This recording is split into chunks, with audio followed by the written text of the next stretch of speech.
it's recording as well. That was fun, so I wanted to do it again.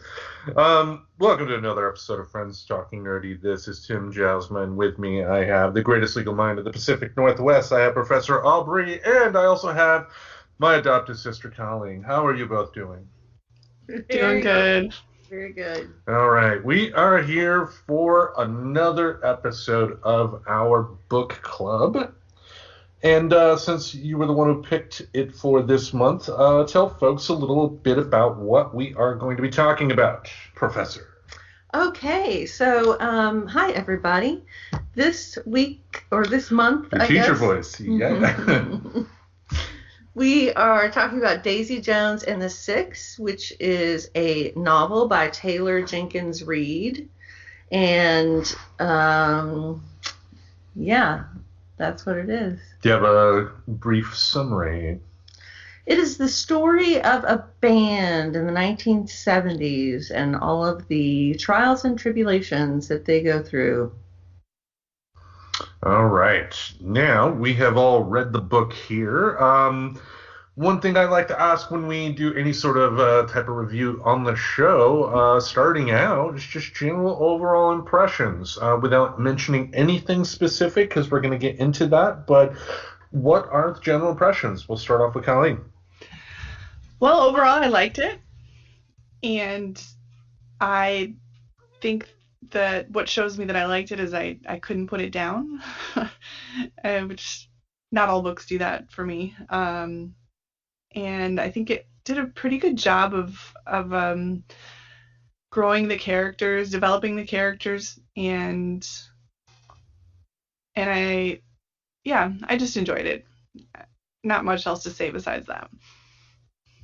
Well, that is good to hear. I found the book to be in 3 parts, really. And the first and third part I did not care for, but I was very into the middle part of the book, which is the part that focuses more on sort of Daisy Jones's development. But I don't know if that's why I liked the middle part of the book better, but I felt that feeling if I couldn't put the book down for several chapters in the middle of the book. But the other sections I've found somewhat hokey, I guess would be the word, or somewhat predictable. So it was a mixed bag for me. Yeah. For me, I would have to say, on the one hand, as a writer myself, I can see the amount of work that Taylor Reid put into it, and I have a lot of respect for her as a writer. She is very good at what she does. Having said that, the story ultimately didn't really click with me. And I know we talked about it briefly, and I guess we can expand into it a little bit here. It was just, for a story like this, I love oral histories like Aerosmith. They had their official memoirs came out, was told in this very same format. So this format has been done for rock bands from that era many times, and successfully done. Aerosmith, the Motley Crue biography, but those were books about bands whose music I was familiar with and whose music I liked, and even if it was a musician I didn't necessarily care for, I would think that, similar to like a behind the music episode, I would still find something of value from it just because I still have that connection, even if it's something I didn't care for. But overall, it's not a bad piece of work. Ultimately, it just didn't really connect with me. Awesome.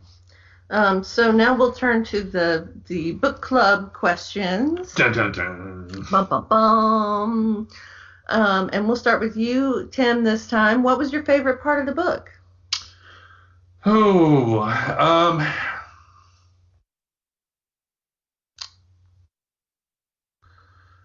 I would say she did a good job at the start of the book. I think she did nail down quite well the feel of a band getting together and forming, and the trials and tribulations. Because again, I mean, I've read books like that. I've seen plenty of documentaries about bands that formed and whatnot. So that really hit home in terms of, just again how talented of a writer she is. Just I want to make it clear from the outset that just because I have issues doesn't mean I am saying that this is a bad book. It's not a bad book, but for my favorite part, the forming of the band. Awesome. What about you, Colleen?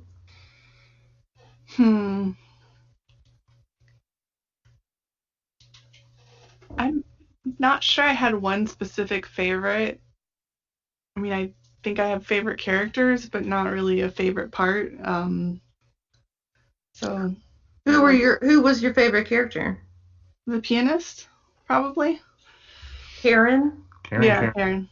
Karen. Why was she your favorite? Because she was not. She just would do things the way she would want to in life. I'm not necessarily saying about in her career. But she just didn't put herself second to someone else, and I kind of liked that about her. And yeah. What you said that she didn't put herself second. Is there a particular scene that you can think of where she did that? I mean, it's her choice not to have the child was where she put herself first. And to me, that's really a strong person to do that. Okay. That would be a favorite scene. Mm-hmm. So, what about you? I will say I think that there were some good female characters in the book. And so I think probably the female characters in the book were my favorites. And of them, I probably liked Daisy Jones the best, even though she was totally predictable. But I think this story of how Daisy Jones sort of develops as a character, so like her time on the Sunset Strip and sort of what she was like as she grew into being the lead singer for the Six. I'd say that was my favorite part of the book. I gotta say though, I mean, I never really connected with her because it's like everybody throughout that is not Daisy Jones is Daisy Jones such a wonderful human being, and I mean it's like we didn't really get a chance to know her, in my opinion, because she just came off as well guarded, and I guess if anything, another reason to throw out a positive to the writer, because Daisy Jones had a reason to be guarded, as evidence in what we know about her backstory and whatnot. But having said that, I just didn't feel a connection because that character was so guarded. It's like she didn't really let her guard down enough. So when she did overdo on substances because of her past and whatnot, it's just like didn't really know enough to really care as a reader. At least in my side of things. So.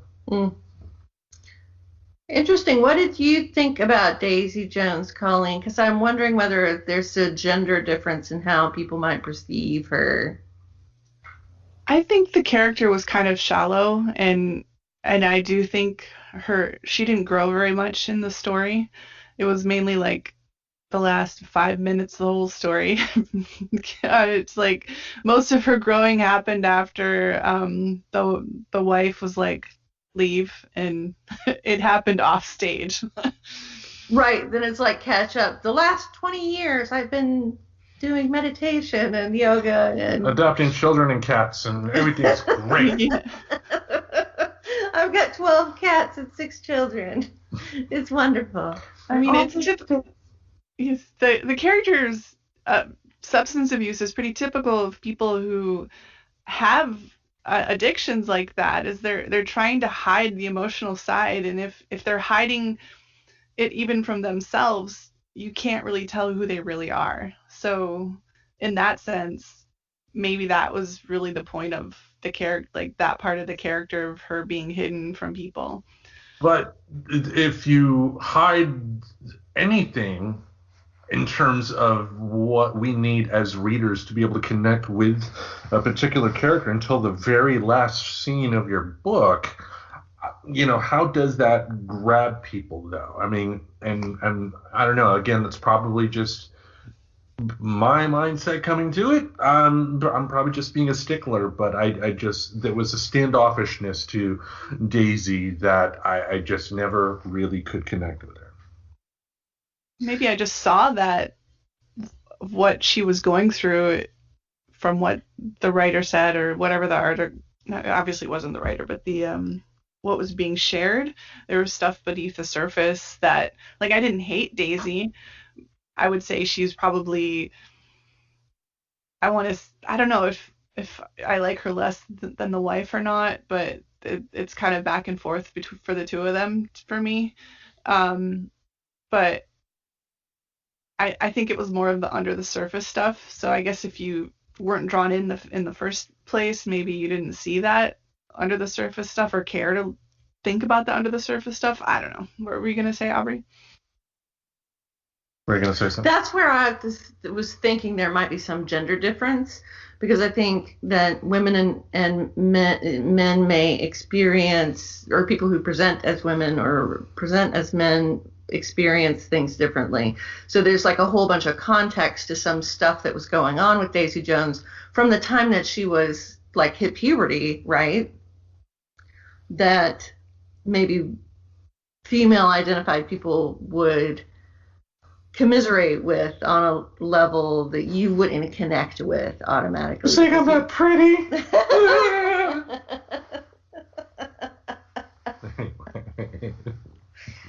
Right, that there just might be some difference in perspective, the Okay. context, but I don't know. All right, good point there. We'll ask this question here. Did you reread any passages, and if so, which ones? No. I'd say no. Okay. Well then, How about you? Did you reread any passages? no, because I was going to ask a question above it and not this particular. I was halfway through reading it and it was just like, what the hell? All right. What did you think of the writing? Are there any standout sentences? Oh God, I don't even have the book in front of me. I took it from the library online. I don't know. Sorry. Well, you can still, definitely don't think that it was. I mean, it was written in the voices of these different people, right? So it wasn't prose ever. Like there's no narration. But you can still add. So there's these different voices, right? And so then that question is really, was there something that somebody said that you thought was really true to their character? And I don't know, like, as opposed to say something with a narrator, I would say like a good sentence would be like that sentence that sticks in your head because maybe there was a word that you didn't know that you had to look up, or maybe it was just like so beautiful, such a beautiful piece of prose. So we don't really have that here. So I don't know that I. But still, you're missing the first part of the question, though. Oh, What did you think of the writing? I mean, just because there may not be any necessarily standout sentences, you can still comment about the nature of the writing, what she was able to accomplish. Now, you both touched upon it. It sounds like you both feel that she was good at kind of creating these different characters. It didn't sound like it was the same voice coming, even though she tried to say it was different characters. Am I right? Yeah. Yep. Okay. And I would say for me, going off of kind of what Aubrey said, the whole thing that the wife, I keep forgetting her name, when she told the whole Camilla. thing with, what was her name? Camilla was talking to Daisy in the hotel room. That whole thing was pretty amazing. I liked it, and then the little cut was a little awkward, but it still continued on with the story a little bit too. It was a weird cut, but that whole section, like, I think Camilla was probably the strongest, even stronger than Karen, but I like Karen because she didn't have kids. So, yeah. But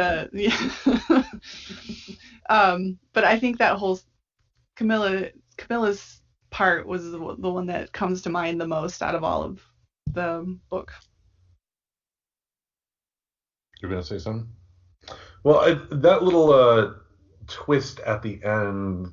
I mean, when you found out the information that the author, as presented in the book, is actually the daughter of what, Billy? Is it Billy Dunn? Billy and Camilla. Yeah, Billy and Camilla. Yeah. I mean, it was the daughter. Found out it was the daughter of Billy Dunn, and I did a double take, really, because just that reveal kind of just, it's like, I don't think, like, David Bowie's son, if David Bowie's son did a similar thing, would write the book in the way that this author did it, in terms of trying to present it from a third person perspective until the very end, because the people buying this book would know that the author, as presented in here, not Taylor Reid, but as presented in the book, was the child of the star. Julia Dunn. Yeah, I mean, readers would have a much different perspective or idea of what to expect going in. So it's just like you think it's a straight oral history up until that very point. It's just like, what? It's supposed to be a recording, not an actual book. It's not a book. She's recording these interviews. No, she says an author. They specifically said about writing a book at the very end. I mean, but she's recording the conversations. For the book. But I get it. But what's weird is at the end they say transcript. And there's a transcript.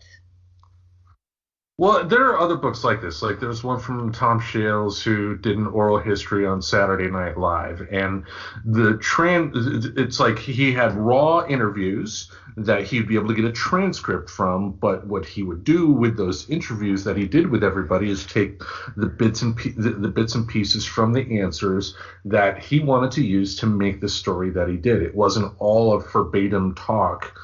We didn't get the entire transcript. It wasn't like, here's the transcript of Karen's interview, and then here's the transcript of Tom's interview. Yeah. Like, yeah. Yeah, I mean, up until that part where she gives the transcript verbatim, I bought it. But once she revealed that the author in the book is the rock star's daughter, it's just like, the book would be written in a much different way if that was the case, and I don't know. Why? Because, again, they have a personal connection to it. Nobody would take the book seriously. Yeah, but she's also a professional. This isn't just some kid who's writing some little story. Again, doesn't matter. They're not going to take in terms of taking it as a serious historical piece of a band. In terms of just a book of people talking about their memories, fine. I get that, but it's just, it was being presented as one way until it wasn't. You know what I mean? Yeah. Or it certainly is. Stop laughing at me.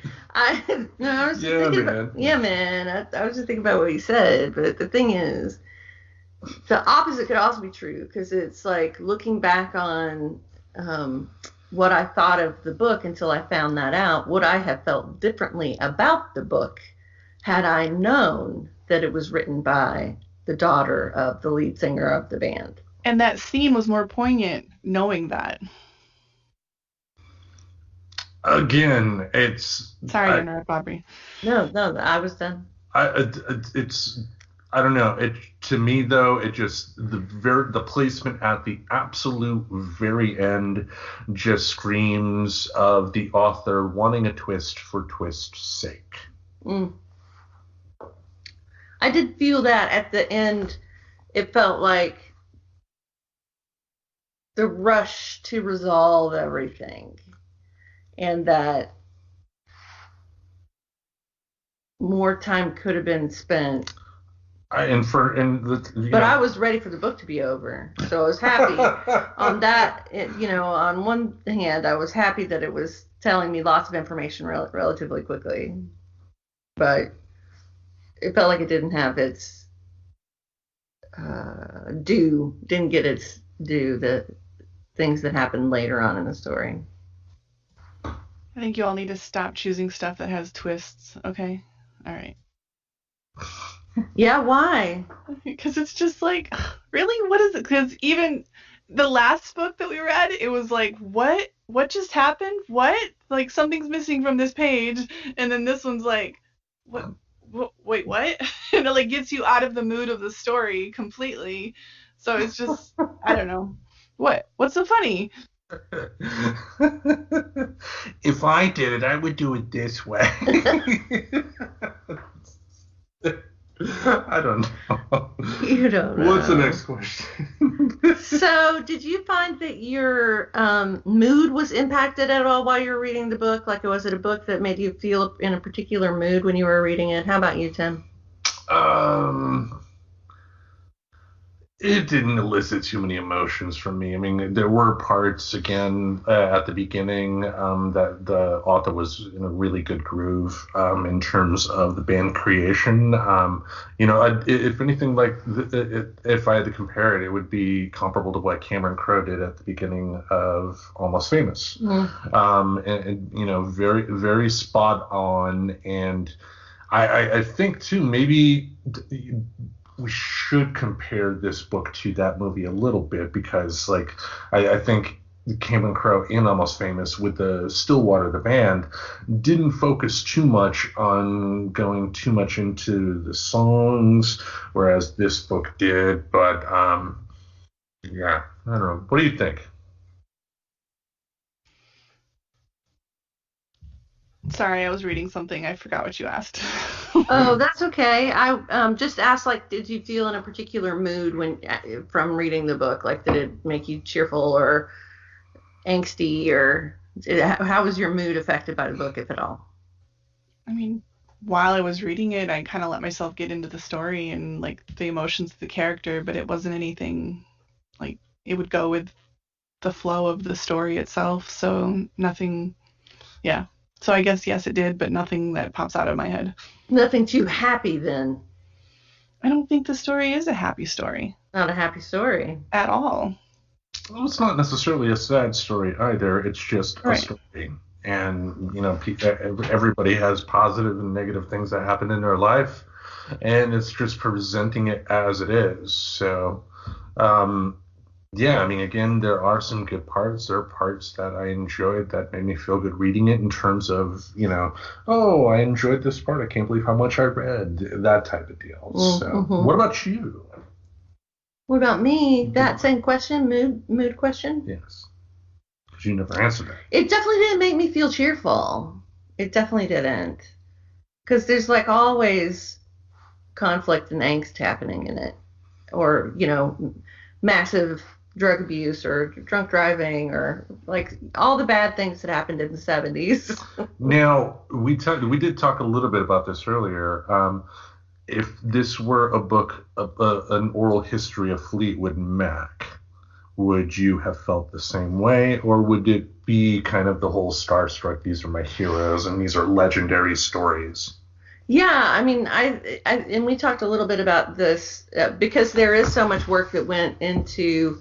I mean, there's all the lyrics in the printed book. I don't know if you have the printed book, but they're in the electronic one too. So. Oh, they are. Okay, so all the lyrics from all of the songs of the band, right? So it's like serious, developed band, but it was like.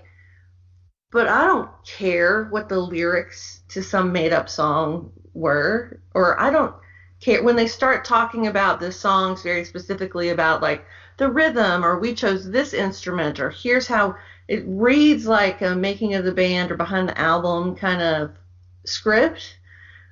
But it's so weird because you're like, but I don't care that they started with the bongos and that led them to the cowbell because I don't know what the music sounds like and I don't care about it. What would have been interesting, and I'm surprised they didn't just go this route, period, is I think this could have worked much better as like a radio play. Just have the book be what it is. But I mean, we were listening to the audio version of the book. Why not have parts to, when they're talking about the particular song that they're making, play that song. Probably would have gotten a lot more of an emotional investment out of it. But then again, at that point, it's also not a book. Right. Right. It's a musical. Yeah. At that point, if you got to write all those songs. Well, I mean, they have the TV show coming out, so. Daisy Jones and the Six TV show? Yeah. Yeah. From Reese Witherspoon is producing. I think it's going to be on Hulu. Nice. Well, I'll definitely watch it. I would definitely watch the TV show because I think of the eye candy, like some of the choices about design, like she's not very descriptive of places. It's more the people for sure. It's definitely more the people. Yeah. So it'd be interesting. I think that the producers of the video version have a lot of choices to make because there's kind of a blank slate. Yeah, and I think, they're probably going to take a lot of cues again from Almost Famous, because Almost Famous, like talking about the Continental Hyatt House that they call the Riot House in Los Angeles, places like that, or the author ended up using a lot of those same places. So putting the TV show may end up being better because we will be able to put essentially like a name to a face type of deal. We'll be able to hear the music and be able to connect with the band that much more, I guess. So. Mm-hmm. Any more thoughts? Nope. Okay. Which character did you relate to or empathize with the most? We'll start off with the professor. Which one did I empathize with the most? Or relate to the most? Or relate to. I would have to say Karen. I mean, Karen's sort of the riot girl of the group. She's that. I mean, it was very early for some of the ways that Karen was being in the world. But in terms of like free love, her reproductive responsibilities and choices, the way that she focuses on herself and her own career, all those things really resonate with me. Like that's what I imagine. If I imagine I was back in the 70s, I imagine I would be like Karen. All right. What about you? I think I would want to be like Karen, but I would probably be more like I'm probably more like Billy's brother, Graham. I'm not sure if I can verbalize what I mean there. It's just like kind of going with sort of what people around me want to do and supporting other people. And I feel that Graham always wanted to support his brother and all of that. And I'm not talking about you, Tim, but it just made me think of that. And so, or maybe I am talking about you. I don't know, but like, I feel like. Colleen is desperate to support you, Tim. She's adopted. No, I think that's interesting. Graham, is sort of a go with the flow kind of guy whose happiness seems to come from the happiness of other people. Yeah, and I don't identify with the idea of wanting a child, obviously. Like that's where I'm like totally like Karen. Like I would never want to be a parent. And I'm glad for Graham's character to have actually get one eventually, a family later on, but I just feel that sort of behind everyone else sort of a thing, trying to make people happy sort of a thing. Yeah, gotcha. What about you, Tim? In a weird way, even though I was knocked the character a little bit earlier, Daisy, when it came to the creative process, I am, kind of related to and empathized with her whole idea of just artistic freedom of if this is going to be something that's going to have my name on it, I'm going to do it my way. That part I really liked. Even even at the beginning of the book. Now there was the big point where she learned earlier in her career that compromise is not necessarily the end of the world.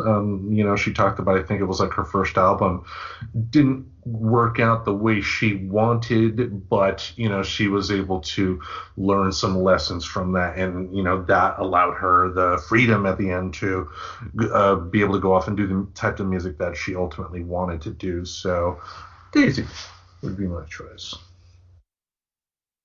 Which is a very similar question to which character did you like the best, maybe? Yeah, it's a similar question for sure, and I would technically I like Karen the best, but I feel like I'm more like Graham than I am Karen. Got you. Character did I like the best? Actually, I have a special question just for you. For me? Mm-hmm. Okay. Guess the character's zodiac signs. I don't know. I don't know. I mean, you're the one who's done readings before, so. I think Daisy Jones is definitely a Leo. Totally a Sagittarius. Oh my god. No. I'm a Leo, but I don't act like a Leo, so. Oh, really? Interesting. Yes. I wonder what your moon sign is. My moon sign is 1 or 2 before that. I can't remember. I don't know if you heard on the most recent episode of Friends Talking Nerdy, the Reverend Tracy mentioned that they may have a astrologer friend come on the show and do Tim's natal chart. Oh Lord. Okay. Okay. So that's exciting. Sorry. Everybody in the book is a Virgo. How about that? Yeah, everybody in the book is a Virgo. Fucking Virgos. Best in the world. Anyway. Did the book feel real to you? Especially, I'm very interested in your answer to this question because I think you consume a lot of media that is about real bands. So. And the answer is nuanced here because this is the tough part about critiquing. I mean, I always try to have the mindset of giving the type of information I would want if the roles were reversed. So, but you got to take the good with the bad, and my thing is this, like I mentioned, as a writer, I've read oral histories of rock bands before, and as a writer, I can really appreciate the amount of work it took to be able to create something like this, because for a piece of fiction, pulling off something like this, it's hard. So I have all the respect in the world for her because of that, and because of that work that she put in. Even if there were elements that didn't really connect with me because I don't have a personal connection with the band, that doesn't make it bad. So she did good there. I think what threw me off, what suddenly stopped making it real, was again the revelation that the author of this fictional book that we're reading was the daughter of the lead singer of the band. And to me, it's just there would be a different perception as a reader going into it if you were reading a book by the child of a major rock star. Yeah. You're just going to have a different perception. So I got to take some points off for that, but having said that, you cannot like this work 100%, but you still have to respect the amount of work it took to be able to do this. So that's my weird answer of saying I didn't care for a particular part. I still respect the work it took to do that. Yeah, and as a reader, I really like the structure. It's almost like an epistolary novel or similar, where you have to read the context into it. Like you have to get to know the characters and then sort of read their story into their part. And you're just going back and forth between all of the different characters, and it takes a while to get to know the different characters because of that structure. And to me, it's a fun read. Like it engages my mind in a way that maybe just prose wouldn't. All right. What about you, Kelly? I don't know if I didn't think it was believable or not. I just let myself go with the story, and I think even that twist thing, like I was shaken for a second and then I let myself get back in. So I guess the story must have been believable enough for me to keep going, sort of. I don't know how else to say that, but. All right. Did you think of even now, would you describe this book as a romance? No. And if so, who do you think the big romance was between? I mean, it depends on what we're thinking about as romance. Do I think of this as a traditional, like Reginald, my heaving bosoms, No. I'm thinking deal? more like rom-com. Like a romantic comedy. Yeah, this was a romance type of story like that, and I think that when the TV show comes out eventually, especially with the twist at the very end of the dead mother giving the child, Daisy's phone number and said to connect her father. I mean, that just screams sequel, Mm-hmm. and two, that also reminded me of that bit at the end of Good Will Hunting. When Will leaves a note at the Robin Williams character's door, and he's driving off to go after the Minnie Driver character, and it just, I don't know, just like I've seen that before, but yeah, this is it's a story about love. Love is messy. It doesn't always have a happy endings. It's not always all bright smiles and sunshine. There's going to be peaks and valleys and everything, and this is just a group of people that deal with that, and in that case, yeah. Mm-hmm. So hearing you say that made me think about sort of whether there's like a polyamory connection in this book in some sense, or how I could relate to it as a book saying something about relationships and therefore something about monogamy and therefore something about polyamory, because the lead singer is in love with his wife and they have this amazing love affair, right? But he's also in love with Daisy Jones, and you sort of look at what makes it so unrealistic to me is the lack of pain after they figure out that Daisy's in love with him, right? This idea that Daisy Jones just goes off and now gets clean and has a wonderful life, even though her heart's just been broken, is not very believable to me. I guess I just didn't see it as that much of. I don't know. I didn't find it to be that much of a romance thing. I see it. Obviously, it's there, but I don't think her and Billy. I don't think it was a love thing. I know they said it was, but it felt more like I connect to this person in a way that I don't connect to anyone else, and it doesn't mean they would have to go jump in bed together. It just, I don't know. It's almost more like Billy was like, she's amazing in terms of her talent, and she has this substance abuse problem. I want to save her, and it's almost like he was seeing himself, and I don't think he really.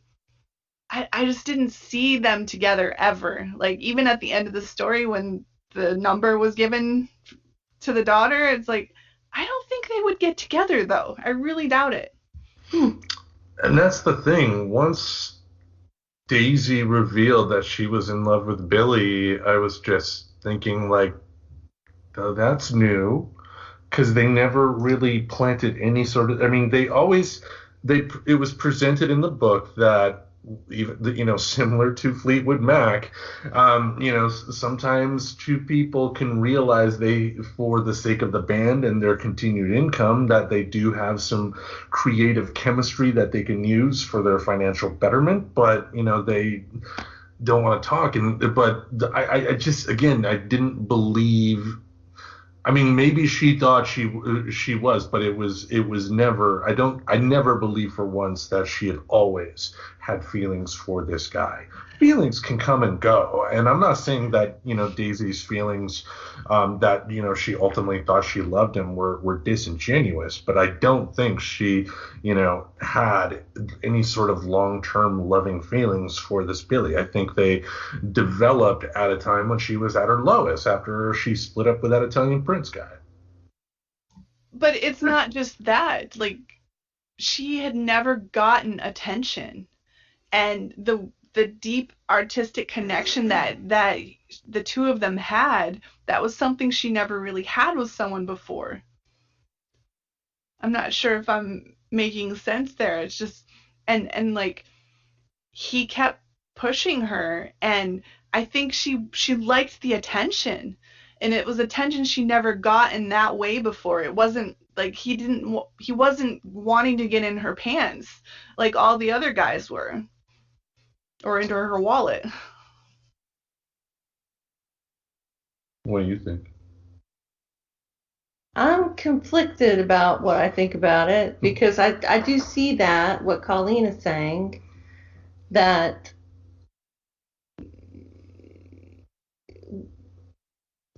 I think it speaks to the unrealisticness of the book, too, just because more bad stuff would have happened to her, and I don't know whether she would have been able to have that kind of relationship with the singer and the band if she was as screwed up all the time as she's portrayed as being in the book. Do you know what I'm saying? Well, but still, I mean, you hear. I've read enough rock stuff, and you have people like Ozzy Osbourne, Stevie Nicks. I mean, didn't they have a point at where she could seriously damage her, the inside of her nose due to the amount of cocaine that she ended up using? So, but you still heard stories that of the amount of drugs and alcohol that they used, but they were still able to go out on stage. So, I could buy the drug use and still being able to perform. But I don't mean perform. I mean connect with another human being in a way that is a genuine love relationship. Yeah, if you're that far off into the amount of drugs that she was taking, then no, you're probably not gonna be able to be open enough to fall for somebody like that, for real. I would think. That was my thought. Was just like all of a sudden she has the capacity to love someone else. Where'd that come from?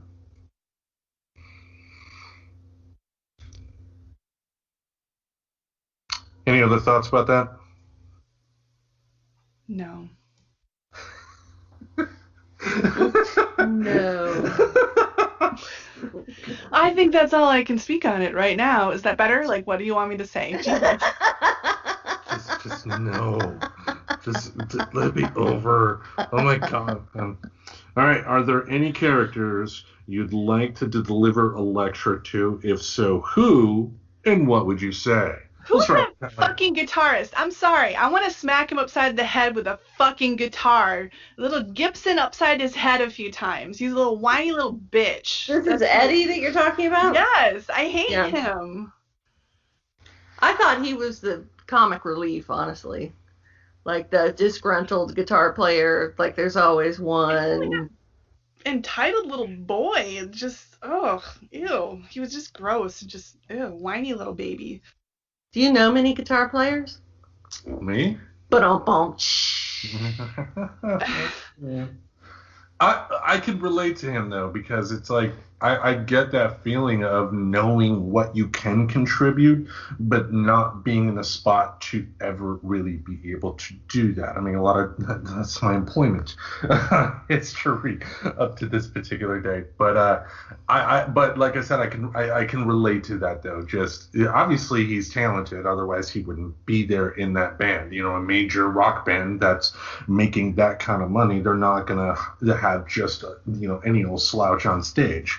But oddly, I could relate to. I mean, he was the one I could relate to the most, just because again, he's in a spot. One of the characters I could relate to the most. He's in a spot to where, yeah, it's like he's not able to. He doesn't have enough name power that he could break off and do his own band and get comparable numbers. So he has to stay there, but he knows he's got the talent to break free. So I can relate. Nice. What I thought was funny about that was that that's Colleen's least favorite character and your most relatable character. Yeah, I mean, that doesn't mean that I enjoyed his presence in the story, because, he does come off as a bit of a prick at times. But, I think, comic relief, I thought it was funny. Yeah, I mean, and especially the guy that they hired for the audio version of the book, because the audio book has a full cast and each character, is developed in their own way. So, but anyway. Yeah. Which we could mention, in addition to because I read it, but we also listened to it, the audiobook. And having done both, I could say that I definitely preferred reading the book to the audiobook. Okay. Because my versions of people's personalities and voices was better than the audiobook version. I have a question. Yes.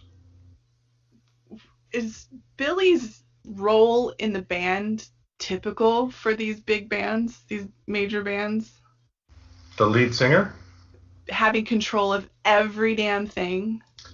It depends on the band. Like The Who, for instance, Pete Townsend is their primary songwriter, so he would be the one that is responsible. If he's going to write 99% of the songs, he's going to be the one responsible for, which ones to focus on, which, placement on the album and stuff like that. If we're talking a band that is more democratic and has more influence with other, in terms of being more democratic and putting each member's songs on, that's a different story. But take a look at the Beatles. I mean, the guitar player for this group, I'm sure George Harrison had a lot of the same arguments when he was in the Beatles. Look what he did afterwards. He was able to have George Harrison's solo career is probably a lot more successful financially than any of the other Beatles combined. He had more hits throughout, if you think about it. It doesn't mean, I'm sure he would have preferred a song like Imagine over anything else, but, just financially, I think George Harrison has been the most popular one. But, similar to Eddie, had the same arguments, because when you got a Lennon and McCartney, writing for your group, then, there's only so much you're going to be able to add. But right. Did they go and change everything that they did on certain songs like Billy did? Yeah. I remember John Lennon's last interview was with Playboy magazine, and he talked about how Paul McCartney, as essentially the leader of the Beatles, would commonly push every other member's songs to experiment and do whatever, but when it came to his songs, they had to be produced in the way that he wanted. There's a song, "Oh Darling," off of Abbey Road that Paul McCartney wanted to elicit a certain feel and would come into the studio every day at one particular time and just do a take, and if it didn't feel right, that would be it, and he would walk out and do whatever. But, with something like Strawberry Fields with John, he would always say, "Why don't you try this? Why don't you try this? Why don't you try this?" And John Lennon didn't exactly like that. So, yeah, I think it is very common for even the biggest of bands to have those type of arguments. That is not uncommon at all. I wonder if Crosby, Stills, Nash and Young and Graham Nash I wonder if Crosby, Stills, Nash and Young had a more democratic feel to it as a band, because I think their songs really reflect the different songwriters. Well, I think that's a slightly different example, just because I mean Crosby, Stills, Nash and Young, when he's a part of it, was more of a supergroup than anything else. I mean, because all of them came from established bands beforehand, before they came together. So I think that may be a slightly different thing, but even then, you still have one person that's probably does take the lead in terms of this is how this particular record's going to go. That may change up depending on the album, because sometimes there are certain members that have a creative spurt, and you got to go with that. But anyway. All right. Did this book remind you of any other books? We'll start with you, Colleen. Not at all. Thank you for that. How about I mean, you? it was so unique that there's nothing I've read that's ever been like this. I've never read those books that I've never even read oral histories before. I knew what they were, but no. Sorry, I'm not as verbose as you are. One of my favorite authors is a woman named Lee Smith, who writes Appalachian novels about women in Appalachia. And one of her books is called Oral History, and it's an epistolary novel that's written in letters. And I kept thinking about it just because the structure is just so similar in terms of the experience of reading it.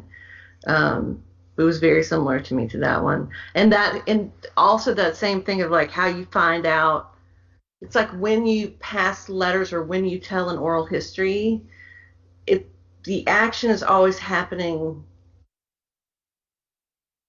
You're not being shown the action happening. It's being recounted to you, either in a letter or in a later interview. So you're always removed from the action. So maybe it feels that way, that's sort of passive in that way in terms of the literary structure. But that's the thing that it reminded me the most of. Yeah, I mean, like I mentioned, I've read some books written in a similar way before, but nonfiction books. So like there's one from Tom Shales that's a really good one called Live from New York, about the oral history of Saturday Night Live. Definitely recommend that one. Walk This Way, the oral history of Aerosmith, where you get to recount Steven Tyler having a 15-year-old lover in the 70s. The rock stars were gross in the 70s. But there are other books that are written like this. So in terms of reminding me of other books, it definitely does. And for the most part, it kept that feel. But like I said, the drawback being the fictional author of this book, I just really think if this were entirely a real life story and this were a nonfiction book, it would be presented in a different way, because we would already know the ending. There would be no twist ending. This is a twist ending simply because we don't have a history of that particular band. But if this were a real oral history type of book, we wouldn't have to have that little bit at the end. That little bit really kind of just took. I mean, that's the big drawback for me. I didn't care for the ending. So. Agreed. All right. Now, last but not least, would you recommend this book? We'll start off with the professor here, since you're the one who brought the book to our attention. I would not. It does not meet the professor's standards for a recommendation. It would be a book that I would put with Bridget Jones's Diary, which I loved those books.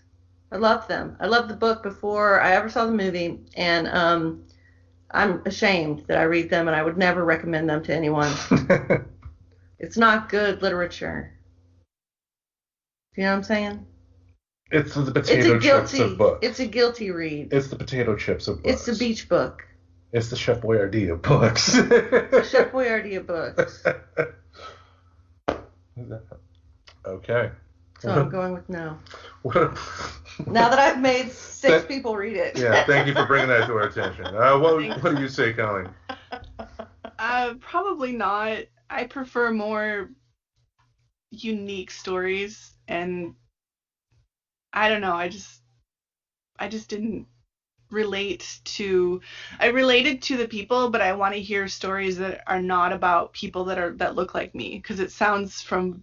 They sound like they're all white people, and so I like reading stories that are about people that aren't like me. So I definitely wouldn't put it on a suggested list anywhere. I mean, I have a review, not even a review. I gave it 4. I should have given it 3 stars, but on Goodreads, but I gave it 4 because it was actually pretty well done. Not like, Pulitzer Prize, mind you, nowhere near there, but like, it was okay. It was a little more than 3, so that's why I gave it 4. I don't think there was anything wrong with the writing. I thought the writing was fine.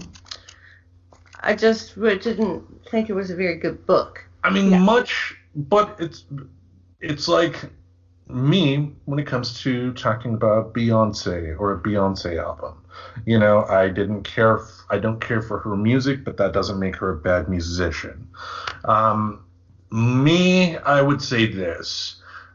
Could I recommend it based on my interests? No. But I know people that would enjoy this, and I wouldn't have a problem recommending that book for those people. This is not a bad book. I want to make it clear. It's just there were things that just didn't strike me. So the critiques I have, I feel ultimately do boil down to nitpicks.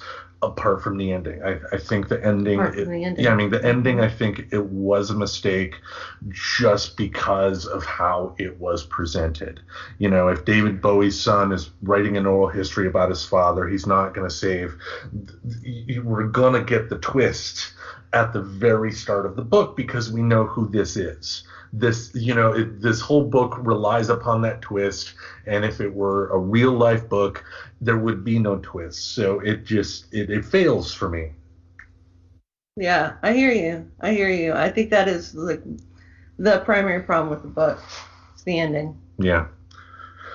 All right. So, having said that, if the author were to hear this, definitely keep writing, because even though I have my issues, don't stop writing. Don't stop writing because some schmucks didn't care for it. Exactly. I mean, because like I said, for this type of book, it takes a lot of work to be able to get it published. So And how many books have I written?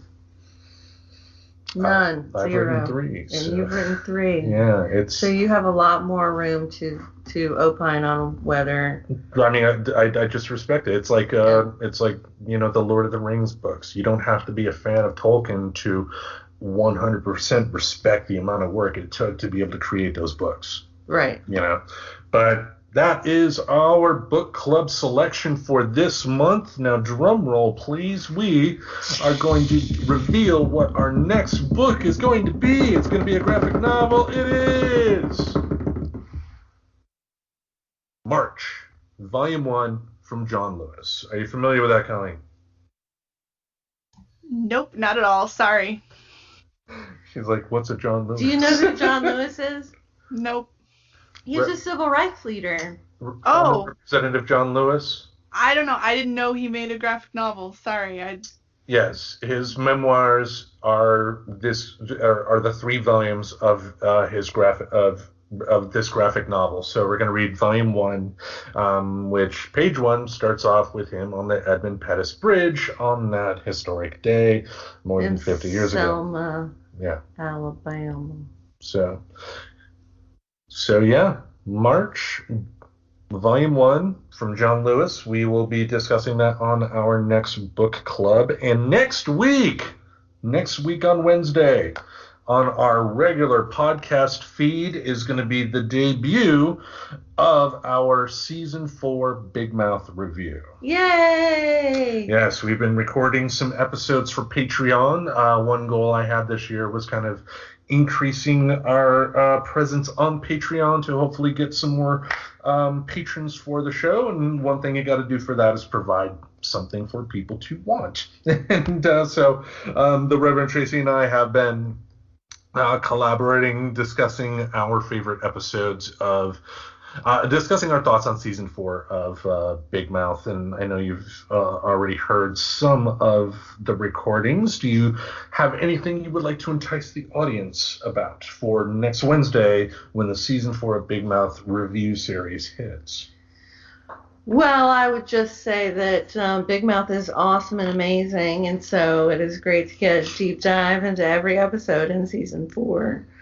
Anything you've heard Tracy and I record yet that struck out, or no? Not that I can recall right now, no. How dare you? Should remember everything. Anyway. You need to write me little notes or something. Yes. If you need for me to be aware of something.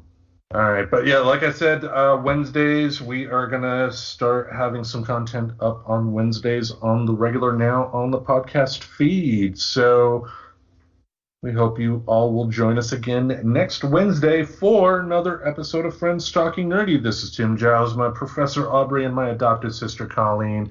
We will see you all next week. Bye. Subscribe to Friends Talking Nerdy on iTunes, the Google Play Music Store, as well as Spotify. Remember to support Friends Talking Nerdy on Patreon. Goodbye, darling.